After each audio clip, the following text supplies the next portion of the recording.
Advocate ബി.ഡി. Satheesan, നിയുക്ത കേരള മുഖ്യമന്ത്രി. കേൾക്കുമ്പോൾ നല്ല സന്തോഷം തോന്നുന്നു. സതീശൻ സാറിൻ്റെ ചരിത്രത്തിലേക്ക് ഒരു നിമിഷം പോകുന്നതിന് മുമ്പ് ഞാനൊരു സംഭവം പറയട്ടെ. ഒരു അമേരിക്കൻ, അദ്ദേഹം 6 തെരഞ്ഞെടുപ്പിൽ മത്സരിച്ചു. ആദ്യം ഒരു പഞ്ചായത്ത് മെമ്പർ തലത്തിൽ അവിടെ മത്സരിച്ചു. പഞ്ചായത്ത് മെമ്പർ എന്ന് പറയാൻ പറ്റില്ല, അവിടുത്തെ രീതിയിലുള്ള പഞ്ചായത്ത് മെമ്പർ. പിന്നെ അത് ബ്ലോക്ക് തലത്തിലേക്കായി, അവിടെയും തോറ്റു. പഞ്ചായത്തിലും തോറ്റു, ബ്ലോക്കിലും തോറ്റു.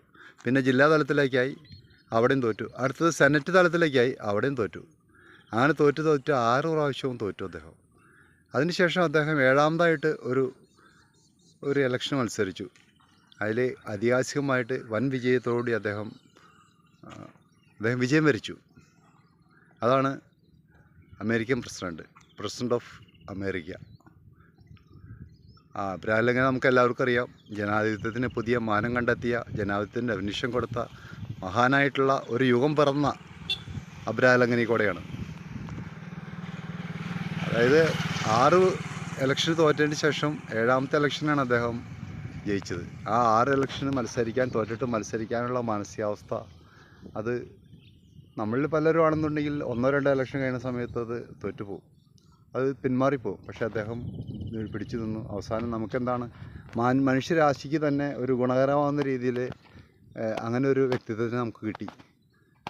അമേരിക്കൻ പ്രസിഡന്റിലപ്പുറത്തും ജനാധിപത്യത്തിന് by the people, of the people, for the people എന്നുള്ള മാനം കണ്ടെത്തിയ, അതൊരു തുടക്കമായിരുന്നു അബ്രഹാം കൂടെ.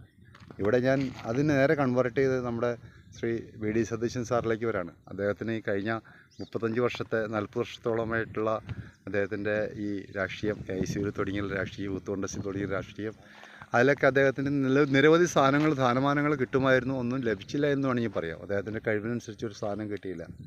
അദ്ദേഹത്തിന് അതിൽ ആദ്യമൊക്കെ നിരാശയുണ്ടായിരുന്നു. പക്ഷേ ആ നിരാശയൊന്നും ഒരു വിലയ്ക്ക് കൊടുക്കാതെ അദ്ദേഹം മാന്യമായിട്ട് പ്രവർത്തിച്ചു.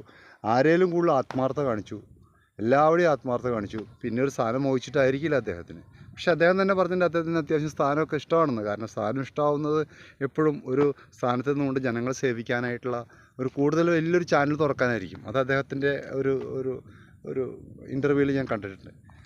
പക്ഷേ അങ്ങനെ എല്ലാ സ്ഥാനത്തിലും അവസാനം തോറ്റെന്ന് പറയാൻ പറ്റില്ല, സ്ഥാനം കിട്ടാതെ അവസാനം വലിയൊരു സ്ഥാനം കിട്ടി, ചീഫ് മിനിസ്റ്റർ ഓഫ് കേരള. അത് 102 സീറ്റിൻ്റെ മഹാഭൂരിപക്ഷത്തിൽ അദ്ദേഹത്തിന് 5 വർഷത്തോളം ഭംഗിയായിട്ട് ഭരിച്ച് ജനങ്ങളെ സേവിക്കാം, അദ്ദേഹത്തിൻ്റെ പോളിസികൾ നടപ്പിലാക്കാം, നമ്മുടെ കേരളത്തിന് വലിയൊരു ഭാവി ഉണ്ടാക്കാം. കേരളത്തിന് ഭാവി ഉണ്ടാക്കുന്നതോടൊപ്പം തന്നെ നമ്മുടെ എല്ലാവർക്കും, നമ്മുടെ കേരളത്തിൽ തന്നെ ഓരോ മലയാളികൾക്കും, ഇന്ത്യക്കാർക്കും, ലോകത്തിൽ തന്നെ അദ്ദേഹം ഒരു മുതൽക്കൂട്ടായിട്ട് മാറട്ടെ എന്ന് ആശംസിക്കുന്നു. നിയുക്ത മുഖ്യമന്ത്രി ശ്രീ ബി.ഡി. സതീശൻ സാറിന് എൻ്റെ എല്ലാ ഭാഗങ്ങളും, ആത്മാർത്ഥമായിട്ട് എല്ലാ ഭാഗങ്ങളും, ഞങ്ങൾക്കൊക്കെ, ഞങ്ങൾ ഹൈക്കോടതി വക്കീലന്മാരെ സംബന്ധിച്ച് അദ്ദേഹം ഒരു ഹൈക്കോടതി വക്കീൽ മെമ്പർ കൂടിയാണെന്ന് അറിയുന്നതിൽ വല്ലാത്തൊരു സന്തോഷം. അപ്പോൾ ഒരിക്കൽ കൂടി നിയുക്ത മുഖ്യമന്ത്രിക്ക് എൻ്റെ ആശംസകൾ.